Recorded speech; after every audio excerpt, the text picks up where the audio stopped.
Honorable Dasho, esteemed guests, ladies and gentlemen, and our very dear friends, good evening and thank you very much for taking the time to be here today.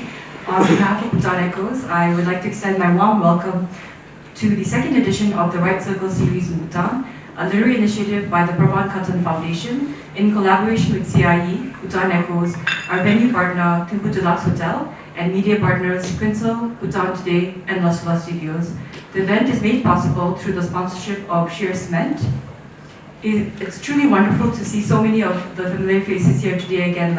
It just this affirms the importance of why we should continue with the Right Circle series in Bhutan. And for those joining us here for the first time, Bhutan Echoes is a literature and arts initiative dedicated to the cultivation, promotion, and celebration of literature, culture, and the arts in Bhutan under the royal patronage of Her Majesty, the Queen Mother, Kyayum Aji Doji Wangwonchuk. Please allow me to also provide a very brief introduction to the Pravan Khatan Foundation, a Calcutta-based non-profit trust established in the 1980s by late Dr. Pravan Khatan, a prominent Indian literary figure, humanitarian, social activist, and feminist, dedicated to promoting art, culture, education, literature, gender equality, and women's empowerment. The Foundation's impactful effort spans over 50 cities across India and beyond. Among the initiative is the Right Circle series, an exclusive event that brings together renowned authors and their readers in an engaging setting. We would also like to extend a very special thank you to Mita Kapoor, who could not join us here today, and Uber Boan for their key roles in continuing to bring this prestigious event to Bhutan.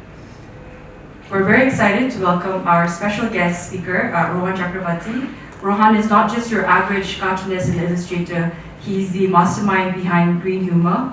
Now imagine a world where wild animal conservation, sustainability, and all things green come to life in form of cartoons, comics, and illustrations. That is what Rohan brings to life. And with passion and creativity, Rohan uses his art to spotlight important issues like wildlife preservation and climate change awareness. He has authored 7 books, including Green Humor for Grain Planet, Naturalist Rudy, and Pugmarks and Carbon Footprints, which we will be distributing later. Recognized for his outstanding work, Rohan has won awards by UNDP, Sanctuary Asia, WWF International, and many more. Joining us alongside Rohan is a very dear friend of the festival and loyal supporter, Namgye Chodin. With her boundless energy and love for environmental causes, Namgye wears many hats as an environmental consultant. At Bhutan Ecological Society, she works to leverage carbon finance to impact the energy landscapes in rural Bhutan. She also played a very pivotal role in organizing the very first ever Bhutan's Pavilion at the COP28. As a global shaper and climate reality leader, Namgye co-leads the Bhutan Climate Future Labs and imparts climate literacy and skills to young Bhutanese. Together, they will be in conversation and discuss Rohan's work, and the program will also conclude with the Q&A session and then book signings afterwards. We will now first start with a short presentation by Rohan. I can request you to come up on stage.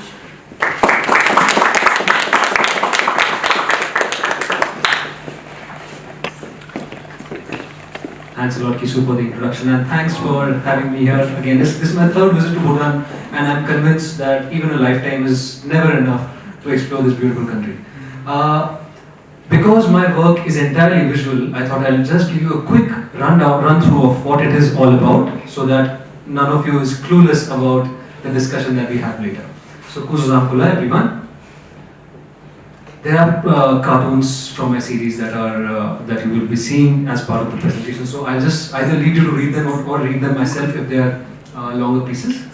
But long story short, Green Humor is a series of cartoons, comics, and illustrations on wildlife conservation, wildlife ecology, sustainability, and all things green, which unfortunately for me also includes the political side of environment conservation, and that's where my work gets a little tricky for audiences to digest and engage with. So why I do Green Humor is because of this. The average mainstream news portal devotes more space to the Oscars in a day than to climate change coverage in the entire year. This cartoon came out when the famous incident between Will Smith and Chris Rock happened, which is why the polar bear is requesting Will Smith to punch a news editor. Now we will know that there is a vast difference between how the West perceives climate change, climate policy, climate action, and how it impacts us here in the East.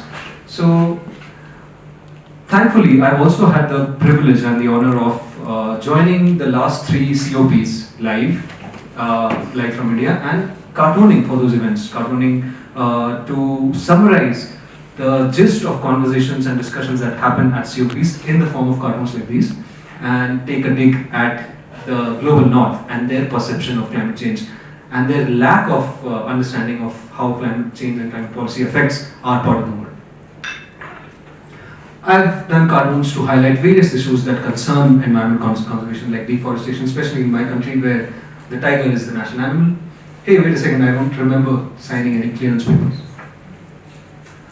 Cartoons on marine pollution. Good morning everyone, I'm a marine biologist and I welcome you all to the Marine Environment Awareness Program. All set for your first activity. Alright, so I'm going to shove plastic waste down your throats and you'll tell me how it feels. Ready? This is something that both you and I will feel as a personal issue because it is about climate change in the mountains. Wait a second, what are you grassland birds doing so high up in the mountains? Meet our friend climate change. I'm sure a lot of you will recognize this bird. Now this is the distinction between Bhutan and India, that connection to the land. I feel and I see that Bhutan is so well connected. Every and anybody in Bhutan I've interacted with knows about the white-bellied heron. But this is a bird we get in India as well, and nobody knows it. The golden langur, for example. Every Bhutanese knows about the golden langur. But in India it's hard to find people who know about it. Sadly, this bird is numbering less than 60, I'm told.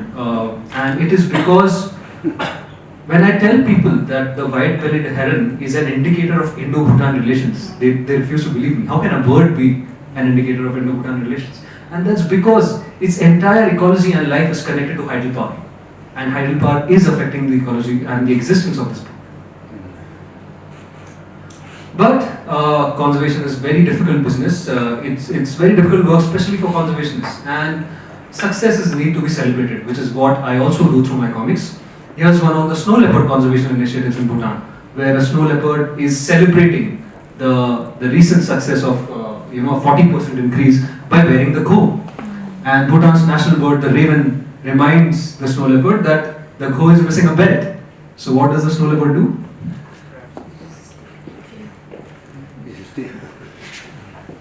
I also use comics to tackle some misconceptions that are presented by the media around wild animals, such as this. If you compare the statistics between how many sharks are killed by people and vice versa, you will find a staggering difference.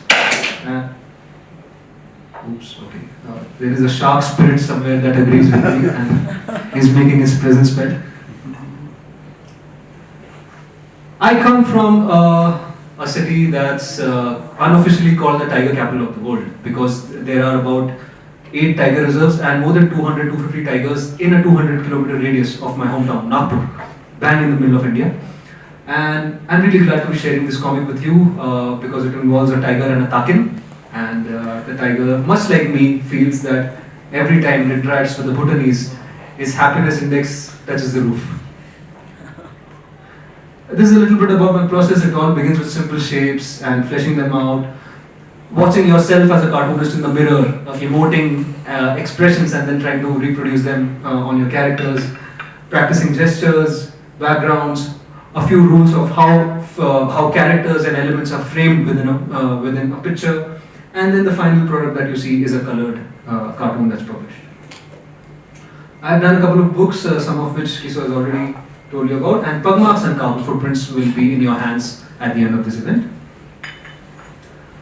This is the project that I really want to present here, which is very dear to me. It is a map of the wildlife of Bhutan done with WWF, and in the year 2017, your Prime Minister Sherin Tope had released this as a freely downloadable online resource. These are some of my publishers. DW is a German news channel. Go Comics is an American comics portal. Crown Glass is an online wildlife magazine. The Hindu is the second most widely distributed Indian newspaper, which carries my work every Sunday. And Chakmak is a magazine that comes out in Hindi and translates my work every month. And yeah, that's about it, Kadran Chila, and I hope you'll enjoy the conversation between me and Namgi. Having heard about Namgi's expansive portfolio, I really wish that this was the other way around, me interviewing her, but we'll make it as interactive as we can.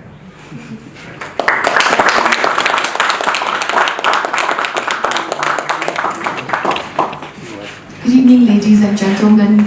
Such a privilege to be in your presence here today. Thank you so much for choosing to be with us and to listen to us.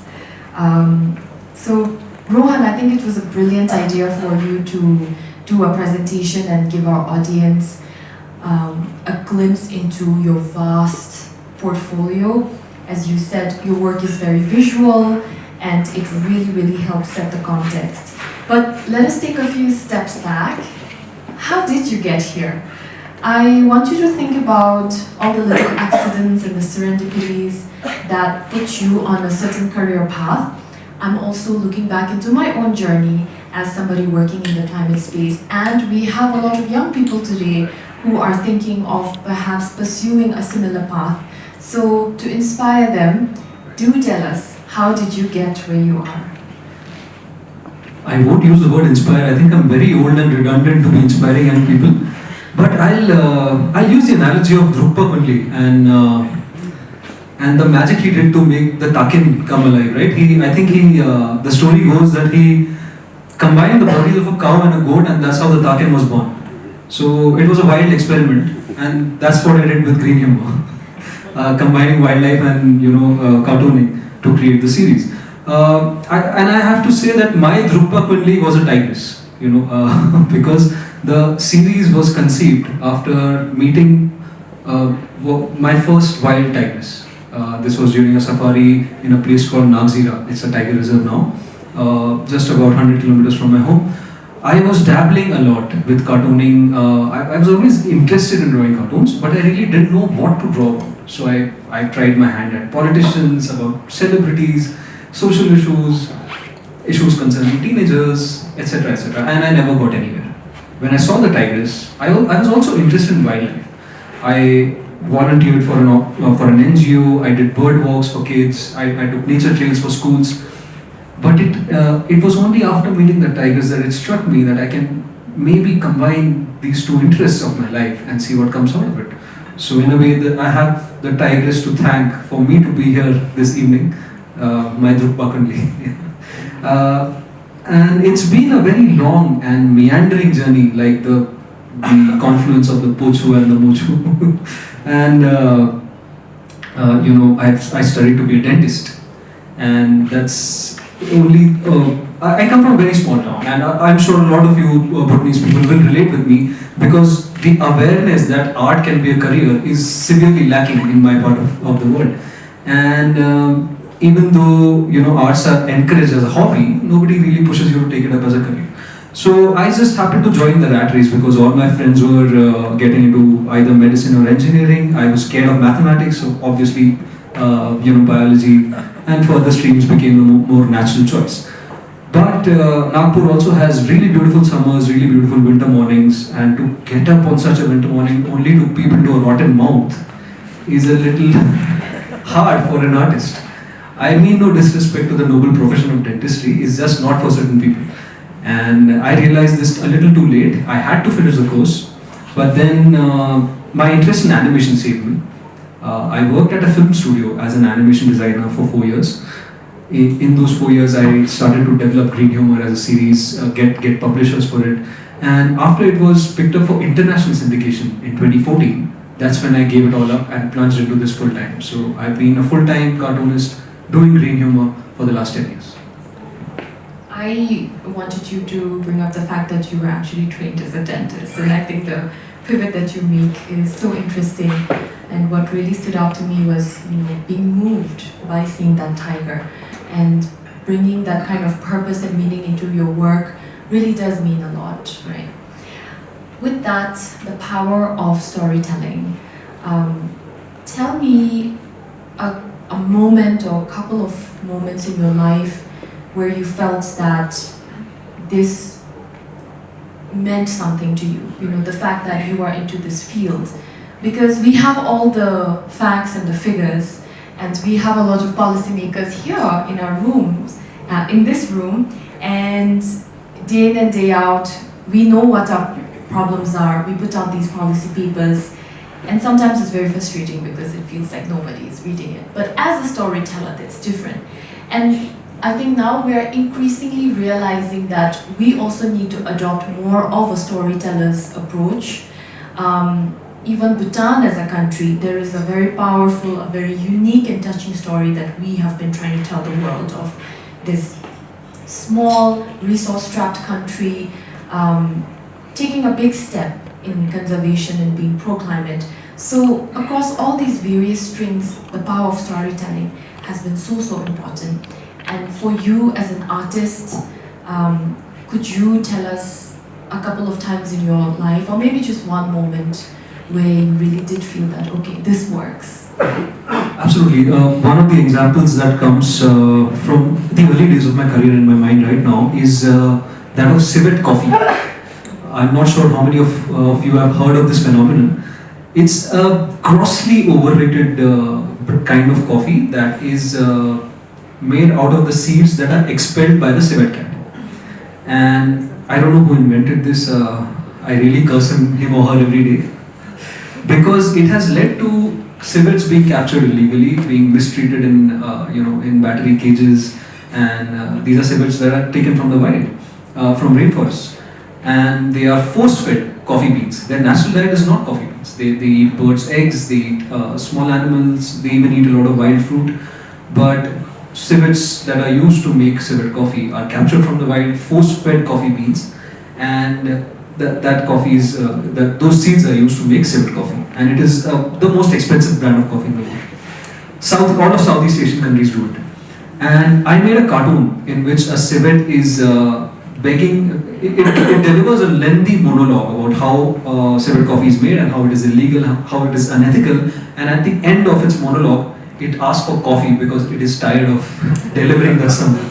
So some tourists from France who were scheduled to take a tour to Indonesia, they wrote to me saying that, one of the intentions we were going to visit Indonesia was to buy civet coffee. We read your work and we refrained from it. And that kind of made me realize that I am getting somewhere. Even if one comic could save one civet from the wild, I have done my job. And then I wanted more of these tangible impacts of my kind of storytelling to see in my work. And eventually it has translated to, in the last few years, there have been government policies that have gone against the principle of environment conservation, and I have managed to convince a small section of people, if not a significant one, to be a part of campaigns that have pushed these harmful policies on the back foot. So these are just a few examples that I can think of at the moment. And I've been really fortunate to meet a couple of Bhutanese artists who have been telling stories through very innovative illustration styles. And it's so heartening to see the kind of work being done by youngsters here, because Bhutan has had a very rich and a very strong heritage of storytelling through Thamka. And youngsters today are, even though their art is derived from the principles of of folklore and mythology, they are bringing in new and fresh perspectives by means of fusion. Well, I love how you always have a Bhutanese reference, and that I'm sure you just drew up one for the presentation. I think I'm very Bhutanese at heart, so you will see that coming. Appreciate that. When you were doing your presentation, I was looking at the list of columns that you do weekly, and I thought, well, that's a lot of people quite literally having to read it. And then I thought about climate literacy and environmental education. I will do a little segue and turn to the audience and say that we have representatives from the Global Shapers Thimphu Hub and our founding curator, Mr. Litroden, here, who is a fellow at the Brookings Institute, and she has been working on establishing a baseline on gender and climate literacy in Bhutan. So this is something that we here here in our very small community think is becoming increasingly important. What are your views on climate literacy? What role do you think it plays in environmental conservation and slowing down the onset of climate change? Well, I think climate literacy is at the crux of environment conservation, especially in countries like India and Bhutan, because I guess every environmental policy traces back to a general election. And just the way people vote, if climate literacy is not involved in the process, if it does not drive the process, then I think it's a lost election to me, coming from a country like India. So, I think what has been missing from climate literacy is creativity. And that's where I think people like me need to step up, need to seek collaborations with people involved in climate literacy, be it scientists, be it people in social sectors of work, and seek collaborations that will add meaning to this entire movement of climate literacy. Take it a step beyond visually. Why I also think that visual climate literacy is very important is because the human mind is accustomed to not just retain but also want to respond to information that is presented visually. Just to give you a small analogy, if I read about, say, the case of an elephant being poached, I will read about it, it will affect me, I may or may not retain the information by the end of the day. But if I have seen the image of a dead elephant and its tusks being hacked from its head, that will affect my emotions and I would want to respond to it. Now, if that emotion is humor is like a friendly handshake. So it kind of helps you grasp. Yes, humor and the friendly handshake. So humor, even if it's a serious message that my audience is being conveyed, it softens the blow. A smile on my audience face softens the blow. And that's where I think humor plays a very important part in something like climate literacy. On humor, your page is called Green Humor, but you talk about a lot of grim things, and you said it softens the blow, but sure, it makes me laugh for 1 second, and then I just want to lie on the floor and get all existential. Oh, no. Okay. On that note, I want you to talk a bit about what do you think we can collectively do to address the grim things that you have tried to bring attention to through your art. That's the destruction of the environment, climate change. What do you think we should all be doing to slow all this down or to prevent it? Well, Nagi, you are the one who's most qualified to answer this question because you've worked in so many spheres of managing the issue of climate change. No, I have to, but I will answer your question to the best of my capacity. I think collaborations are very important, and even on an individual capacity, I feel that every person, no matter where or what her or his role in society is equipped to make a small difference. So even if you work at a fertilizer industry or a petrochemical industry, you can initiate small change as an employee. You can stand up against something that is unethical, something that is being implemented without mitigation. You can rake up a coalition of like-minded people and form an internal movement. And yeah, I think that's the power of collaboration. Even if it begins at where the source of all the trouble is. And Namgi, I think you really have to answer this question because you as an individual, you fit into so many brackets: climate finance, climate literacy, climate policy. So where do you see individual action coming in all of this? Thank you for putting me on the spot. Happy to share my thoughts on it. I have chosen to work more on the policy side because I'm a little resentful that sometimes a lot of responsibility is placed on the individual to make the difference. It's exhausting, it's very unrealistic, but I'm not negating the power of collective action. If you can mobilize the masses and then you reach a tipping point, we can really ask for the changes that need to be made. But for me personally, what has driven me need to always speak truth to power. I think you have mentioned that briefly, but also just my absolute faith in community, finding like-minded people, getting together, and the best thing is doing a cool project with people that you love and enjoy being around. That gives me such a sense of purpose and joy. So with that said, perhaps we can take a little break and then turn to the audience and open the floor for some questions, and then we can do the one-on-one again. So to the audience, at this point, do you have any questions for Rohan? Yes. There's a mic for you. Thank you. Hi Rohan, I'm Yante. Hi, Yati. Are you single? I'm just joking. It's complicated. My husband's right here. He's giving me this But time. we can work something out. Yes, Get me over coffee. yes, let's do that. Dinner after I'm this. kidding, I'm It's okay, right, baby? We have some plans later. So you're going on a date with him, okay. So I don't know much about art, and my introduction to art got introduced when I met him. He's an artist, and for me, he showed me this painting of Picasso, and I was like, that's not art, that's just a child's painting. So like for me, that's my opinion, right? I don't know anything, I'm learning. And I recently saw this painting, it was really beautiful, and I kept saying, oh, this painting is really beautiful, and I found out that it was done by Hitler. And somehow when you look, because for me, I didn't know who painted it. I looked at it and I was like, oh my god, it's a really nice painting, I liked it. And then it was like, oh, it's painted by Hitler. So then I was like, oh, okay, I don't think I like it now. So my question would be, when you do your art, do you feel this responsibility that you have to be a certain kind of person, so that when someone looks at your art, they can, because for most people, like for maybe a lot of us don't know art and we are just following what other people are saying. And yes, we all have our preferences. I like portraits because I feel like that looks exactly like a photos. Maybe it's hard to do, but I don't know much about art, right? And everyone has their preferences, and I'm sure people love your art.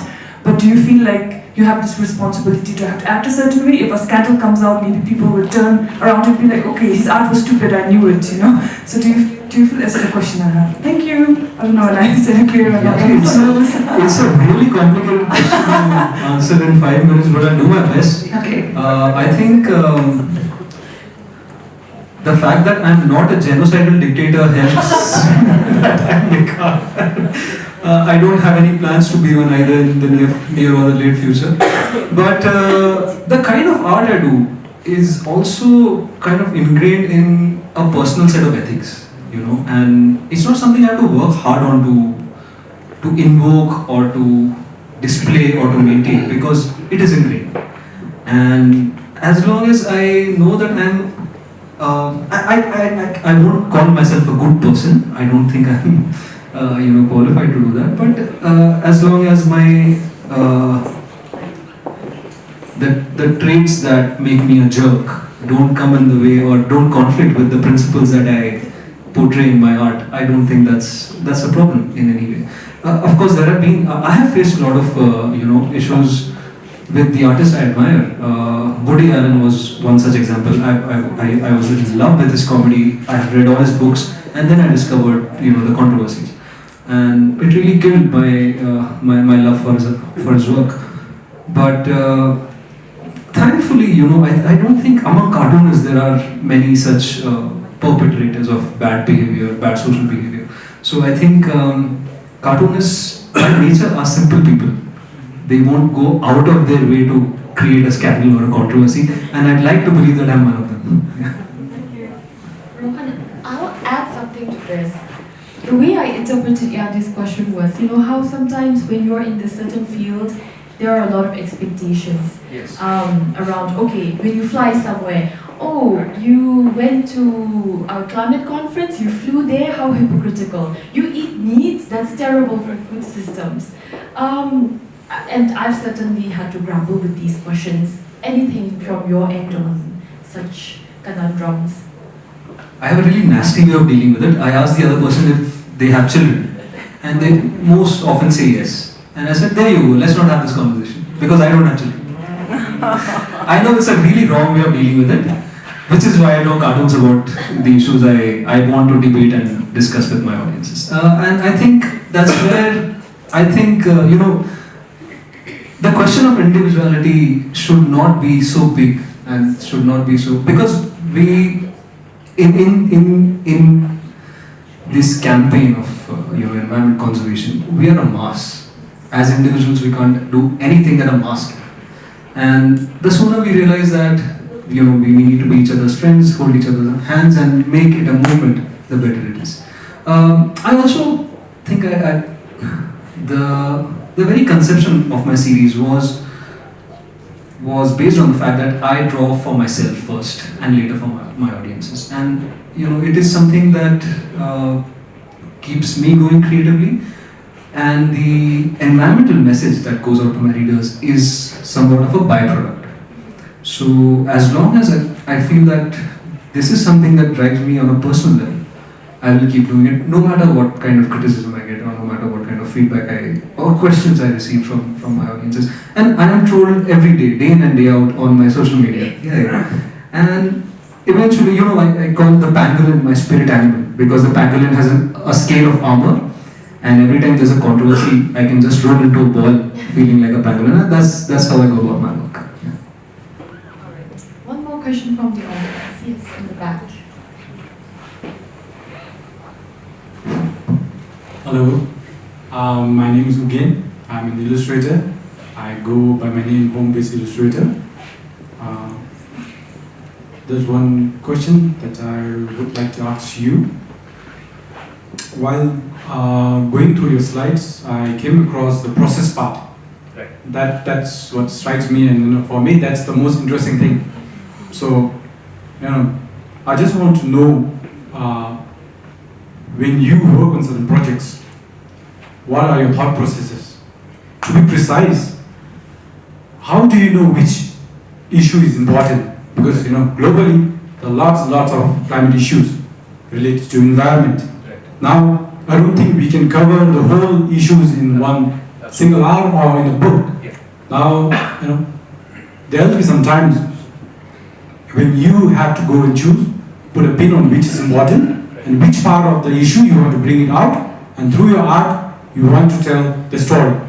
So I just wanted to know, how do you navigate between those processes, and how do you think and go about doing your work? Thank you.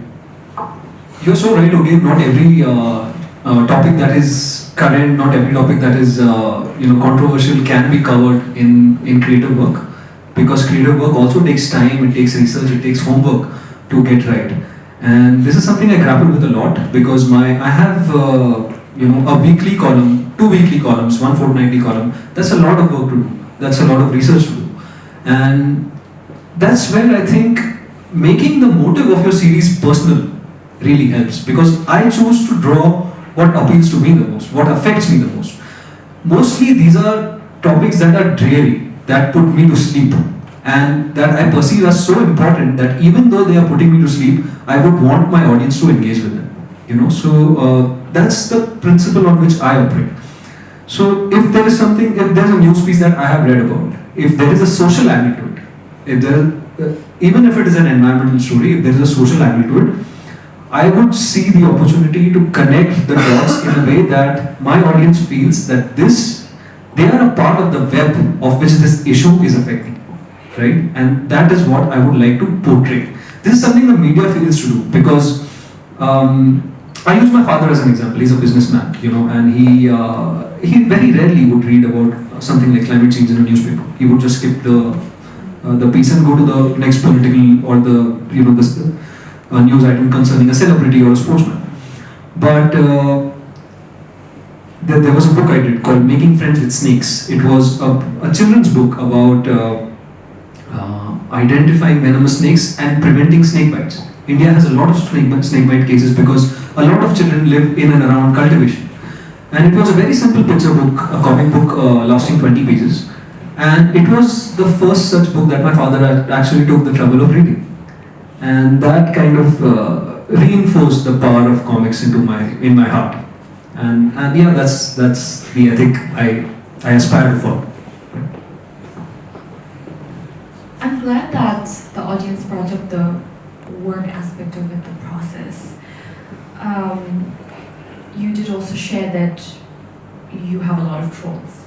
Yes. And let's talk about how then you practice mental hygiene Okay. or self-care. So what are some practices that keep you rejuvenated? Because once you're in this line of work, you cannot see changes in a year or two. This is what I think creates a lot of disillusionment in people, especially those working on, let's say, the UNFCCC process. By the second year, everyone is just so tired, they know it's not going to move. So for you as an artist, and you've also been to a couple of COPs, how do you show up every day to this space? Well, thankfully I haven't actually been to COPS physically, I've only joined online, so I'm not depressed to the level you might be affected. Sorry to put it that way. But I'm sure every Bhutanese person is familiar with the concept of meditation. Sadly, I'm not. I haven't got into it yet, but I have a form of meditation that works for me. It is bird watching. Bird watching is something I wake up early in the morning for every day without fail, and I take two of my pet dogs. They're called Srishti and Sakshi, and they are very dear to me. So I take them on long, brisk walks for bird watching. And thankfully, I live in a very green neighborhood in the city of Hyderabad these days, and it is very close to the army cantonment. So automatically, a lot of green space is present. And that becomes kind of personal motivation for me to, go connect with nature every day and then come back to my desk and draw about it. And yeah, I think that is also a kind of connection that I want to propagate for my reader to have with his or her immediate surroundings by virtue of reading my work and making that realization. But Namke, I think I have to turn this question at you because you work with two of the most dreadful and depressive spheres, which is climate policy and climate finance. How do you deal with this day in and day out? Okay, the reason that these things are depressing for the context of our audience, when it comes to climate finance, the amount that we need to be able to adapt to and mitigate the consequences of our changing climate, it's just not enough. It's a huge number. We know what it is. We have a global goal, but there is not enough urgency to mobilize it at the rate and for the people who need it to be able to access it in the way that, at the speed that it needs to be. And with policy, I mean, it's, I think again, we're clear on what we need to do, but the differences are at a very political level, how it should be implemented, what it looks like. And to get that kind of understanding takes years and years and years, and we're all saying we don't have enough time. How do I show up in this space? Oh gosh, that you've really put me in the spot. But I would turn back to the power of community. That is what always gives me a lot of energy. Even if it's, after a long, tough day of a very unsuccessful negotiation, you meet up with friends over a couple of drinks, and then you just talk trash about everyone. And I think the why I do this is also, I'm going to sound very cheesy, but I think about who I'm here to serve. And it's really a difficult mental exercise because we do not know who we're going to be 20 years from now.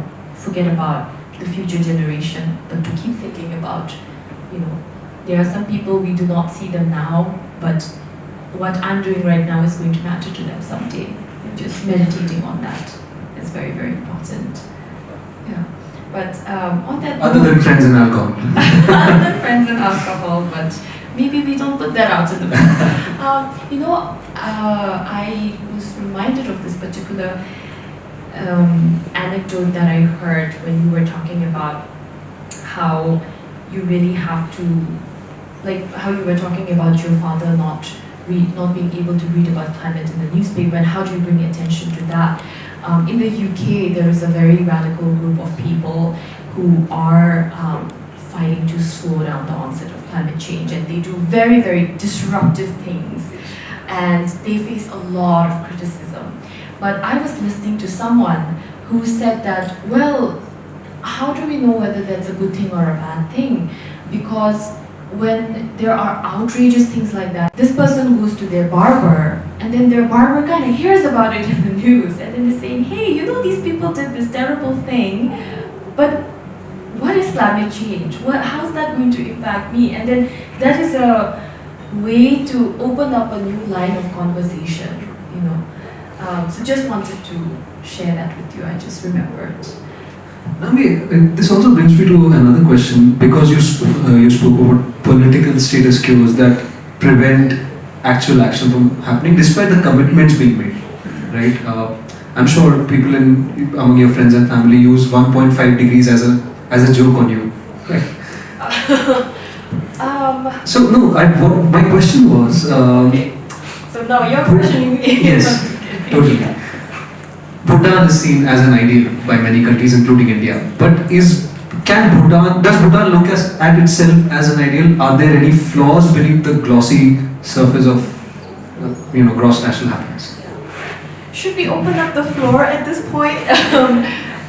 I'm happy to share my thoughts, but perhaps we'll go back to the audience. I think that's a beautiful question, and I encourage us as Bhutanese to ask this more, because even for me as a young Bhutanese person, I feel that we've kind of just inherited this amazing legacy of environmental conservation propounded mainly by our fourth king, who was very, very passionate about the holistic development philosophy. And when it comes to us then, we've hardly contributed to the thought leadership that we have been able to bring out in the last couple of years. So to that, I see Ambassador Kezawandi. Yes. Mike.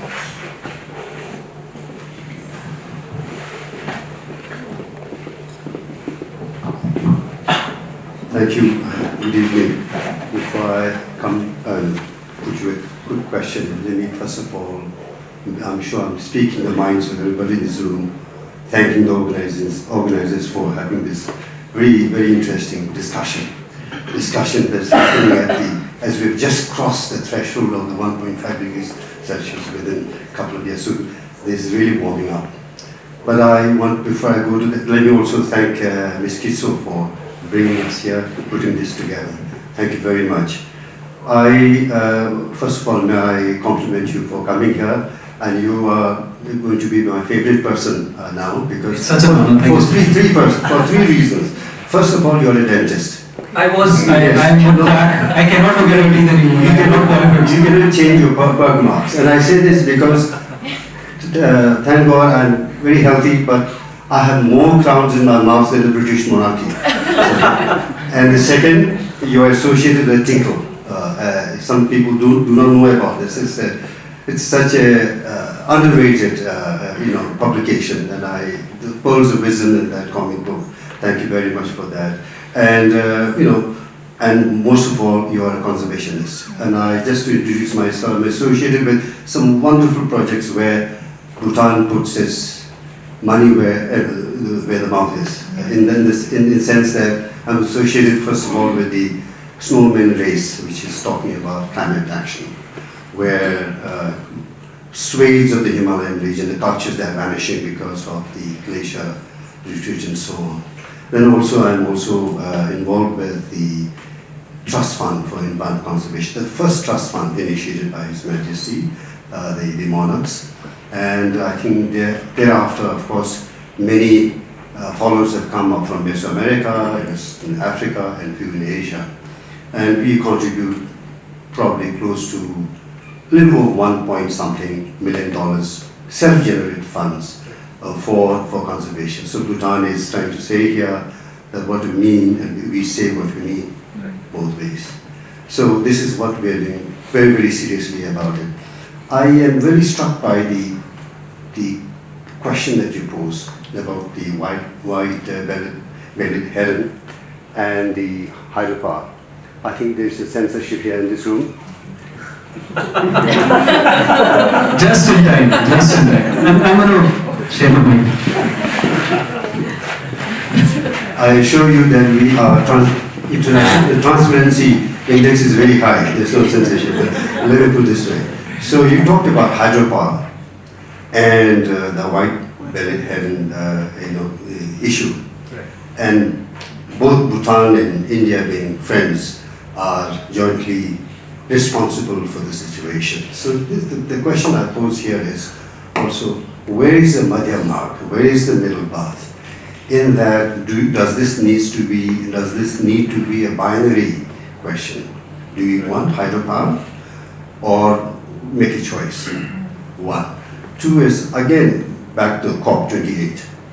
We had a huge successful meeting, but there are more than several thousand delegates here.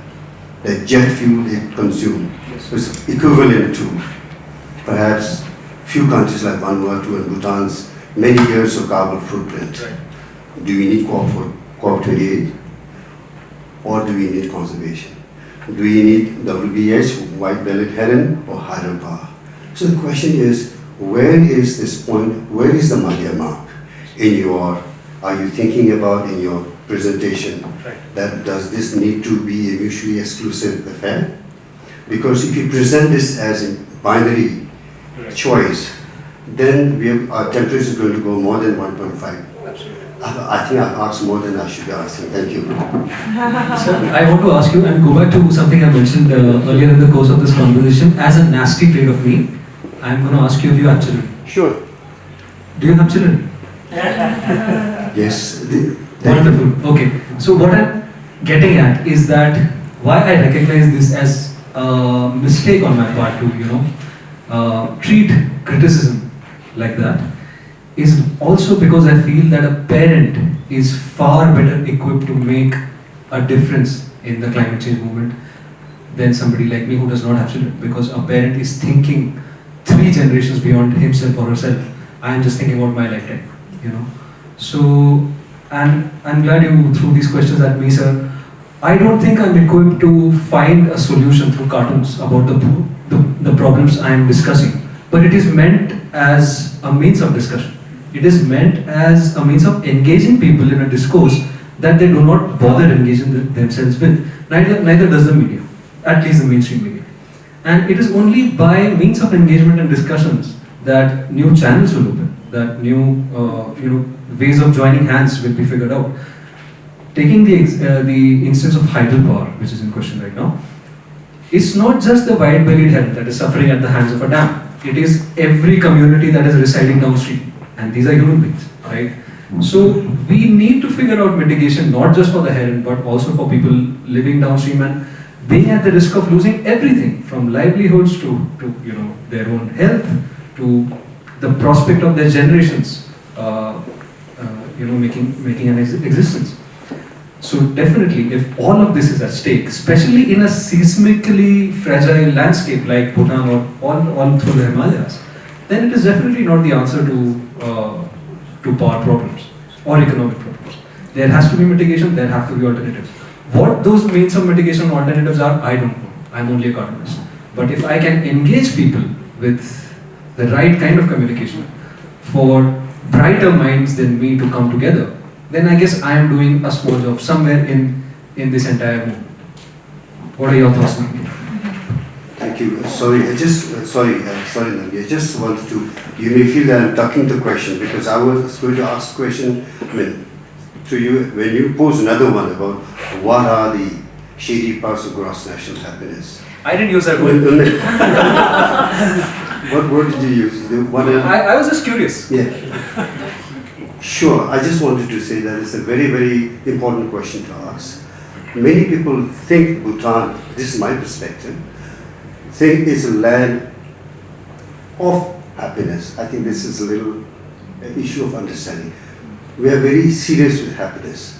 Bhutan is a land for happiness. And we are able to understand, there are 4 pillars, and there are many, many shortcomings there. There are areas that we need to do. Only when you recognize those shortfalls, we're able to address individually, whether it's governance, whether it's environment, whether it is, the culture and so on. So I think the honesty is very important. Bhutan is very honest about shortcomings of gross national happiness.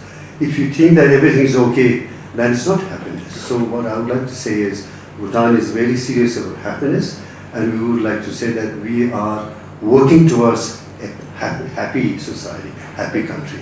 And the ability to do that is to be very honest about the shortcomings. Thank you. I'm sure that many of the audience here may have a different perspective, but I thought as a citizen, and you asked me whether I'm a parent. Yes, I'm not only a parent for 2 children, but also 5 dogs. One dog has adopted me, and five I have adopted only 1 dog. Thank you. Do we have one more question from the audience? Yes, Dr. Sikhi. I'm loving the audience engagement. Absolutely, yeah. Makes my job easier. I hope I did not deprive some other young participants from asking the question. Anyway, it's very nice to be here, and you're not only a great artist but also a great communicator, I feel. Thank you so much, sir. From where, maybe from childhood, you have captured our attention, of course, and also Namgi is doing a great job. Firstly, I think it's really inspiring to see that you are able to pursue your passion. Sometimes, I think especially in our part of the world, children are forced to go into certain path, Right. whether they are interested or not. So there's a great message there. Maybe you can comment a bit on that. The main question is, do you get tempted to do some other subjects, like doing the caricature of a politician or something like that? Do you get tempted, or are you sticking just to conservation and It's the other way around actually, because I love drawing wildlife, and that kind of my subjects, wild animals, are genuine and authentic and inherently good looking, which politicians are not. So no temptation there. No, absolutely no temptation there. But the sad part is that environment and politics collide so many times that I have to draw politicians in those pieces, in pieces that concern the politics of the environment. Those are not pieces I enjoy doing because they involve me drawing politicians, but I have to do them. So it's like that. And what was your other question? Sorry, I didn't get it. What you asked about the career. About pursuing one's passion. So some message to the young people. You have, you also went into dentistry once, Right. but then you found that your main passion lies in this. So maybe I think there's a great inspiration for young people in what you're doing. This is a really hard question for me to answer because I'm always grappling with an imposter syndrome. I just feel that I got lucky, and it was my privilege that, in fact, enabled me to take the so-called risk of giving up something like dentistry and plunging into cartooning. I'm not somebody who has had to ever bother about, sending money back to my parents or being responsible financially for my family, which is why I could take that risk. I know a lot of youngsters who cannot afford to do that. And I respect them for balancing 2 facets of their lives. If they are doing a day job and somehow also finding time to pursue a passion, I would admire them far more than I won't make the mistake of calling me an inspiration to them. Yeah, so I come from that line of thought. Thank you. So I'm being mindful of time. Rohan, you gave us such a special opportunity today for all of us to come here together and, like you said, open up new lines of dialogue, have ourselves ask questions that perhaps we may not necessarily be comfortable asking. And it is my hope that we will be able to only continue doing this for the benefit of our country and for the benefit of our world. But I will now completely focus on the audience, and we still have time, around 10 minutes, for 2 more questions before we formally close the session. So over to you again.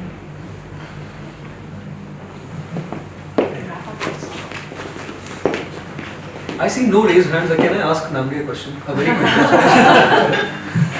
This is policy related, which is why I'm asking you. I have this cartoon where 2 birds are flying over a polluting chimney of an industry. It's emitting a lot of smoke, and one bird says to another, "Is this gross domestic product or is it gross domestic product?" So I've seen that. The question is, do you think, as a policy, as somebody involved in policy, that gross national happiness is a better indicator of environmental and general health of a population? And if so, how can this message be conveyed to people who are making decisions at COPs? I'll echo Ambassador Kazawandi. When we say gross national happiness, it doesn't mean that, oh, people don't have houses, people don't have food to eat, but we're all haha very happy. It's a very simple idea. Our king was 17 years old when he came up with it. Yes. And he said, when you think of development, it's just not money. Money is important. The economy is a pillar of it. Is a pillar of gross national happiness. But there are other things, and one of them was the environment, the others were culture and governance. So it's looking at development in a very simple and holistic way, and I'm so proud to talk about it because we were propounding this idea way before the rest of the world was concerned about it. But my concern is that this idea has really, really caught on. Now everyone is thinking about happiness, and to be frank, there are many other places that are doing happiness better than us.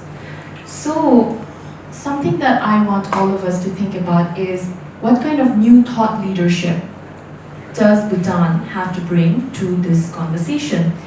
And it is at platforms like COPs, where we're very small, we're very insignificant, and we're often swallowed by voices much larger than us.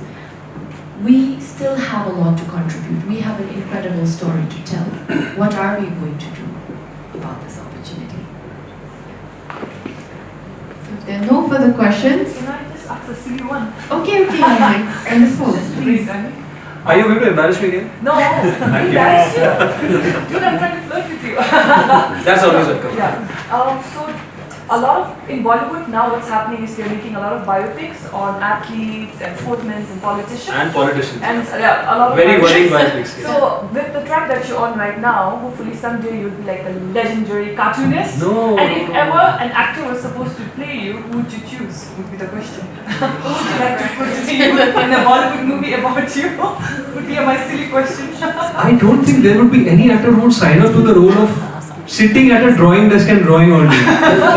That's such an it's not an actor's challenge. It could be a new movie, you know. Wow. I have no I don't even think I would like to play myself. It is such a poetic.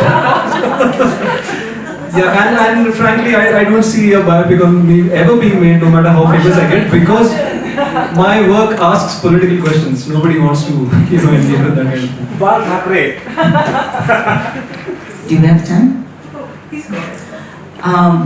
I just wanted to make a comment on the GDP and GNH and which index, and then I have a question, but I refrain my question because my question I feel might be a bit too serious, but nonetheless. I think in terms of comparing GNH and GDP, GDP in itself, GDP is part of GNH, so because even within GNH we have to measure economic progress. So I would rather say that the whole GDP model has to be reconstructed because GDP counts even if you cut down forests, where it involves cost of hiring machines, paying for labor, that also goes towards counting the numbers for increasing the GDP. So I would say rather the GDP model itself needs to be looked at in terms of measuring economic progress. I don't necessarily think that GNH would necessarily replace GDP in the sense of measuring economic progress, because economic progress is part of GNH. GNH is one of the pillars. So it can kind of not necessarily negate, but sort of balance out the negative cost if the GDP model itself is not corrected. So just wanted to add to that a comment. But my question is, in terms of, you've made it clear that you write your art for yourself first, and then it goes out to the wide audience that it gets distributed to. But even so, within those different audience groups, which do you find the most engagement from, and what triggers that engagement? So whether it's politicians, whether it's schools and children, young people, whether it's the private sector. Okay, this is such an elaborate question, and I don't know if I'll have the time to answer every facet of it. But I think humor has a limitation, and that's the limitation of language.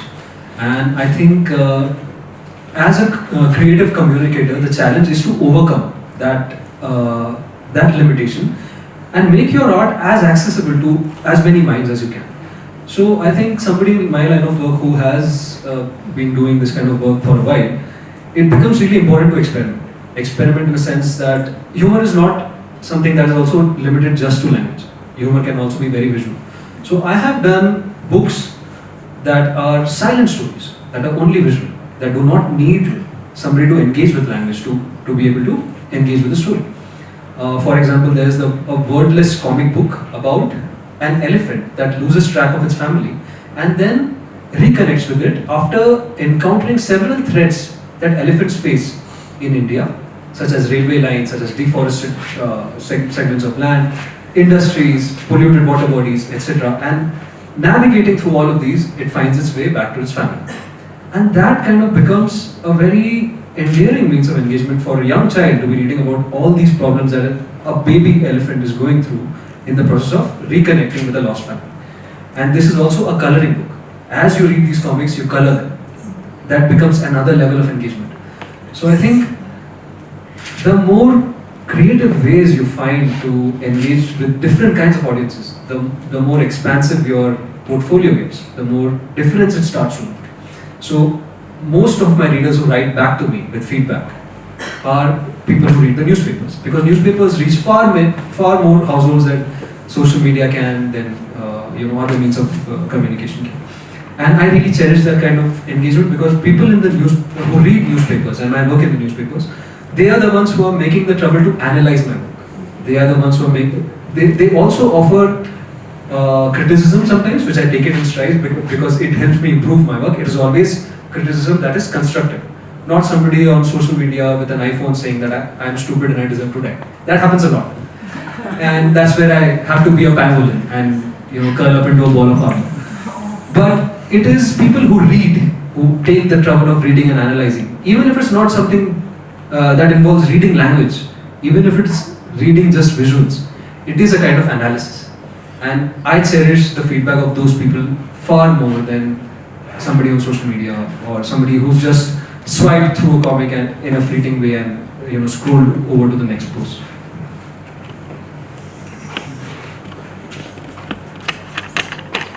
Last words to formally close the session. Once again, thank you, Rohan. Thanks. I had such a great time speaking with you. Thanks for making it so seamless, because I'm a very poor communicator. Verbally at least. Everyone would disagree today. No, verbally at least. And you made it very seamless. Thank you. And Rohan will be around for the evening. I encourage you all to come up and speak to him. And I hope you meet a lot of exciting people here today as well. With that, over to you, Kitso.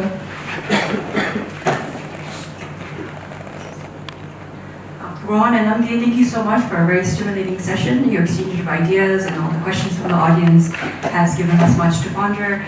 We really hope you enjoyed this evening, and we hope to bring more of this White Circle series to Bhutan in the future. Thank you to each one of you for joining us here tonight. I would like to invite you to stay back to enjoy some high tea. We were initially going to start at 5:30, but it wasn't ready. And as Namgye said, Rohan will be available for book signing after this. And Pemarama will be distributing the books at the back for those who have not received a copy. I'd just like to request that for each group and organization and family to take only one book club, because we only have 30 books, so just to be mindful so that everyone has received a copy of us. Thank you.